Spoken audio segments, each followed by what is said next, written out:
James, this little book, is very powerful.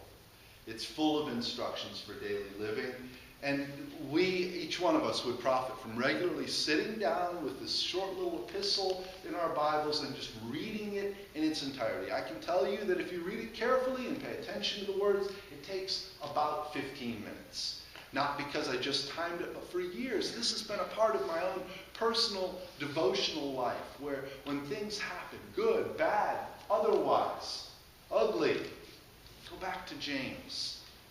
And I know that this may sound strange, but every single time I go to the epistle of St. James, I find something new. Every single time. Every single time, something new speaks to me. It's full of rich little nuggets. But this morning, I'm just going to talk about these 3 verses.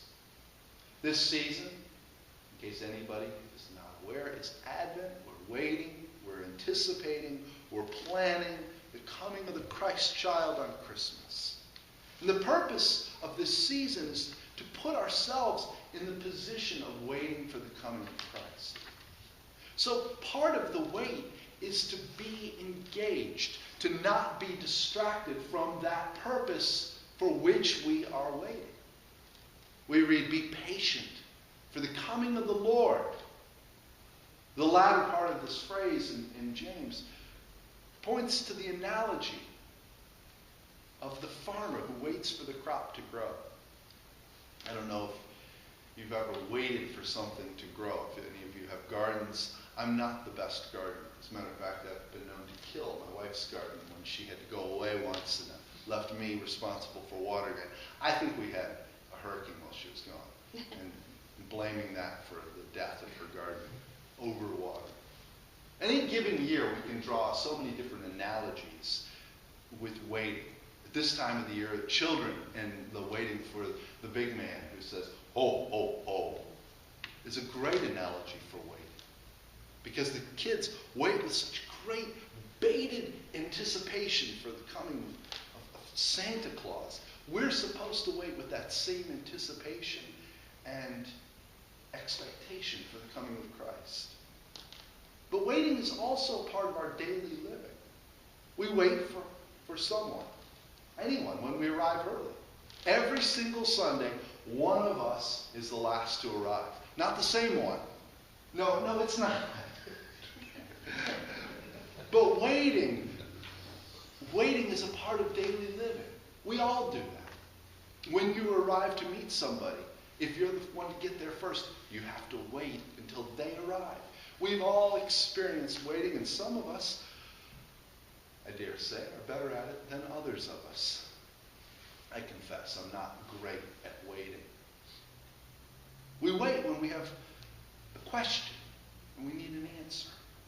We wait for the results of tests to come back.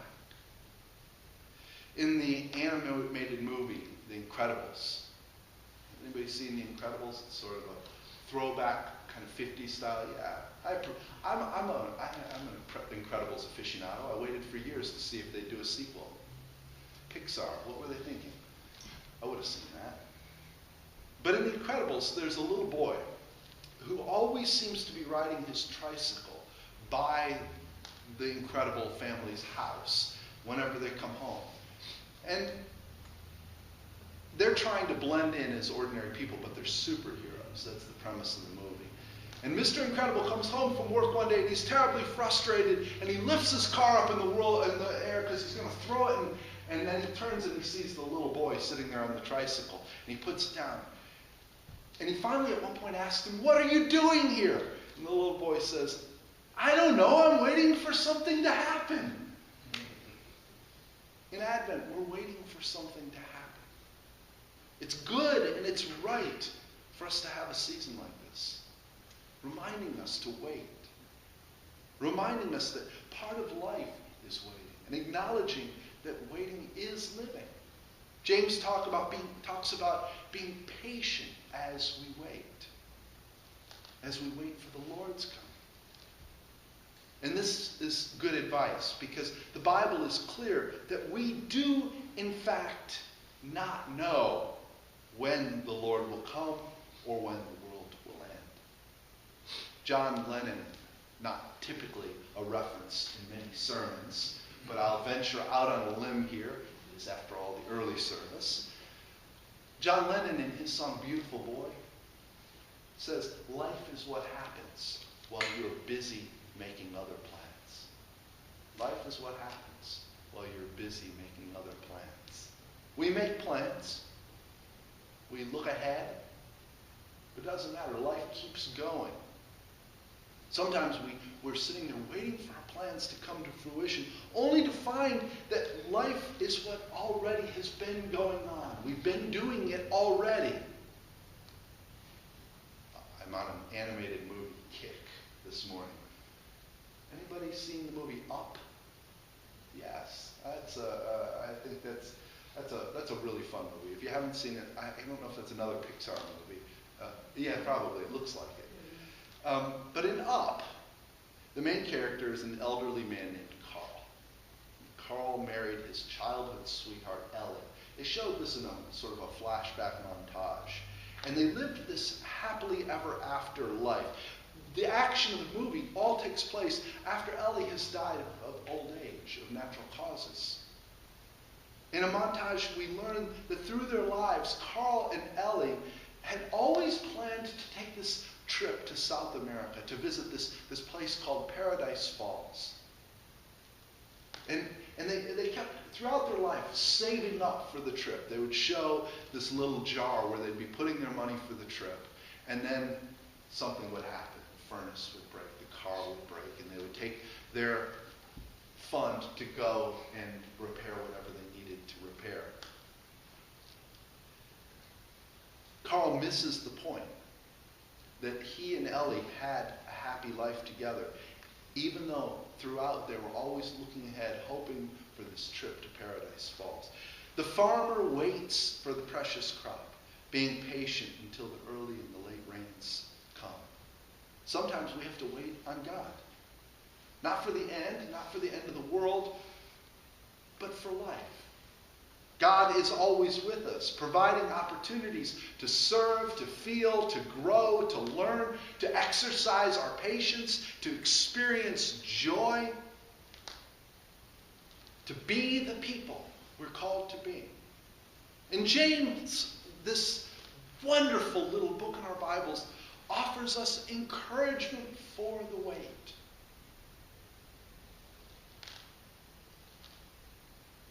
The Lord's coming is near.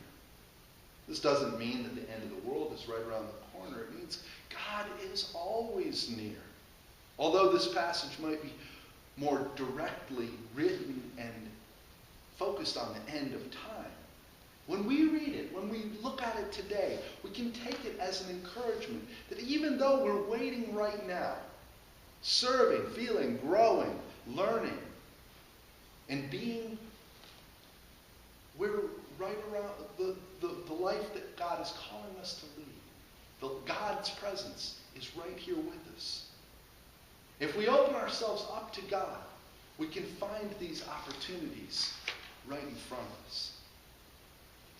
Christmas time is special for many reasons. Decorations are a wonderful reason. But one of these reasons is the number of opportunities that present themselves to us. There's the angel tree, the one just located out here. There are still a few angels left if you haven't participated in it. But there's not just one here. There are angel trees other places. One of my kids brought an angel home from an angel tree at school. There are poinsettias that are an opportunity to remember loved ones. Christmas carols to spread good cheer. The Christmas parade was an opportunity to make people feel that special time of Christmas. I was amazed as we went on the Kilmarnock Baptist float through the parade, just saying Merry Christmas, waving and looking at people in the eye, seemed to warm their hearts on a cool night. We laughed about how I might be hoarse because I went the entire parade yelling, Merry Christmas! Over and over again. But I did it because I saw the effect that it would have as we went along. You know, you could say, well, aren't you special? You were spreading good joy. That was me. I got to experience that. That was the joy that I gained back from seeing the joy spreading around. The list of opportunities goes on, and it's not confined to this time of year. It's not limited to right now. It's not limited to this period while we're waiting for that special day, the birth of the Christ child.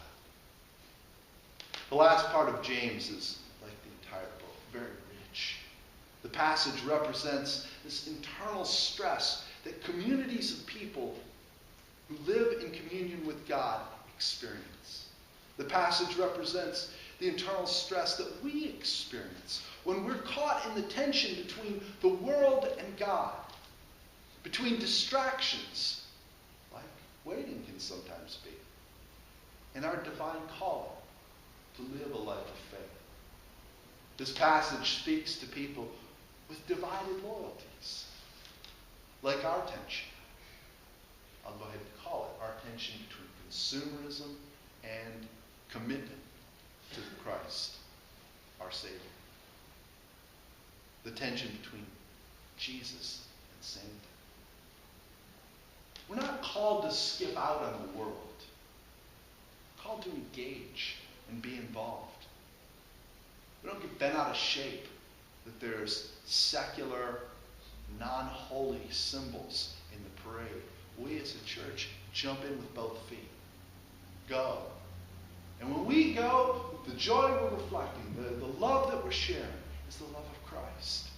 It doesn't take away from anything else. It adds to it. This tension between our faith and the commercialization of Christmas can lead to stress. And this passage instructs us against one of the natural consequences of this stress. That is, do not grumble against one another. Instead, continue to wait patiently. Wait on the Lord. Wait for Christmas. And while we continue to wait, God is at work. We can join the work. We can also join God. So this morning, where are you with waiting? Does the wait feel like drudgery? Like when you're waiting for someone? You're going to go and meet someone someplace, and they're running a little late, and they forget to call, and you can start getting stressed and anxious and irritated. Or can we embrace these moments, whatever moments we have? Trust that God is present in them, and seek out God's work. Cherish them. Thank God for them. And realize that life is happening, and it is all around us. God is present. Not only in the season, not only in the symbols, but right now, in this moment.